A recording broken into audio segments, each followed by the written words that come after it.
আমার থাম্বনেইলেই দেখেছেন যে নির্যাতিতার মায়ের করুণ আর্তি। তিনি একটি খোলা চিঠি লিখেছেন রাষ্ট্রপতির উদ্দেশ্যে। প্রধানমন্ত্রী, রাজ্যের মুখ্যমন্ত্রী, রাজ্যপাল সহ দেশের বিশিষ্টদের পাঠিয়েছেন। যে বয়ান তিনি লিখেছেন, মাননীয় রাষ্ট্রপতি দ্রৌপদী মুর্মু, নয়াদিল্লি। আমাদের মেয়ে ছোটবেলা থেকে ডাক্তার হওয়ার স্বপ্ন দেখছিল। সে একটা মেয়ে হয়ে ডাক্তার হওয়ার স্বপ্ন দেখছিল বলেই কি তার স্বপ্ন পূরণ হওয়ার আগেই তার সঙ্গে নির্মম, নিষ্ঠুর, পৈশাচিক এই ঘটনা হলো?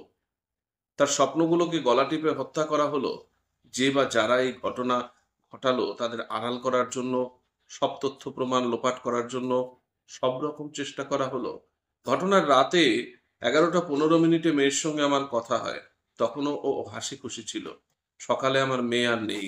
যাই ঘটুক না কেন, মা বাবা হিসাবে তো আমাদের জানানো উচিত ছিল হাসপাতাল কর্তৃপক্ষকে। ওদের দায়িত্বেই তো আমরা মেয়েটাকে ওখানে পাঠিয়েছিলাম। আমাদের কাছে হাসপাতাল থেকে প্রথম ফোন আসে সকাল 10টা 53 মিনিটে। বলা হয়, আপনাদের মেয়ে অসুস্থ, আপনারা তাড়াতাড়ি চলে আসুন। আমরা তড়িঘড়ি গাড়ি নিয়ে বেরিয়ে পড়ি। যেতে যেতে আবার ফোন আসে, অ্যাসিস্ট্যান্ট সুপার বলছি, আপনার মেয়ে সুইসাইড করেছে, আপনারা তাড়াতাড়ি চলে আসুন। আমাদের তো তখন মাথায় আকাশ ভেঙে পড়ার মতো অবস্থা। আমাদের গাড়ি চালক যত জোরে পারে চালিয়ে আমাদের নিয়ে হাসপাতালে পৌঁছায়। একজন নিরাপত্তা কর্মী আমাদের চেস্ট মেডিসিন বিভাগে নিয়ে যান। আমরা তখন মেয়েকে দেখার জন্য উদ্বিগ্ন হয়ে পড়ি। সেমিনার রুমের ভেতরে তখন অনেক লোকজন। একজন পুলিশ কর্মী দরজা আটকে দাঁড়িয়েছিলেন। আরো অনেক পুলিশ লোকজন দরজার সামনে ছিলেন। আমি তাদের হাতে পায়ে ধরে বলি, আমার মেয়েকে একবার দেখতে দিন। তারা বলেন, ভেতরে ফরেনসিক তদন্ত চলছে, ঢুকতে দেওয়া যাবে না।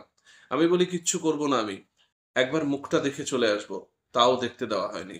হাসপাতাল কর্তৃপক্ষের কেউ এসে ঘটনা নিয়ে কোনো আলোচনাই করেনি আমাদের সঙ্গে। অবশেষে 3 ঘন্টা অপেক্ষার পরে আমাদের সেমিনার রুমে ঢুকতে দেওয়া হয়। তখন সেখানে কলকাতা পুলিশের প্রধান ছাড়া কেউই ছিলেন না। তখন মেয়ের দেহ দেখে আমাদের মনে হয় পুরো ঘটনা সাজিয়ে গুছিয়ে আমাদের দেখানো হচ্ছে। কারণ সেখানে যে পৈশাচিক ঘটনা ঘটানো হয়েছে তারপরে সবকিছু এইরকম সাজানো থাকতে পারে না। অপরাধ যেখানে হয়েছে সেই জায়গায় হেরা ছিল না। যথেচ্ছভাবে অপব্যবহার হয়েছে। আমরা সেদিন আমাদের মেয়ের দেহ রেখে দেওয়ার চেষ্টা করি। কিন্তু পুলিশ এবং প্রশাসনের অতি সক্রিয়তার কারণে সেটা আমাদের পক্ষে সম্ভব হয়নি। যতক্ষণ মেয়ের দেহ চুল্লিতে প্রবেশ করানো না হয় ততক্ষণ পুলিশি সক্রিয়তা বজায় ছিল। তারপর আর কাউকে দেখতে পাওয়া যায়নি। আমার সারা জীবনের কষ্ট করে যা অর্জন করেছিলাম আর মেয়ের কষ্টার্জিত একরাশ স্বপ্ন সবকিছু গঙ্গায় ভাসিয়ে দিয়ে বাড়ি ফিরলাম।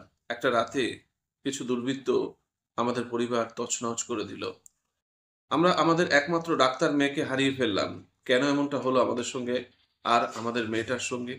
সে তো ওটি ডিউটিতে ছিল, একটা সুরক্ষিত জায়গায় ছিল। মানুষের সেবা করতে গিয়ে নিজের জীবন এবং নিজের তিল তিল করে গড়ে তোলা স্বপ্ন ওর সব কিছু দুর্বৃত্তের হাতে বলি হয়ে গেল।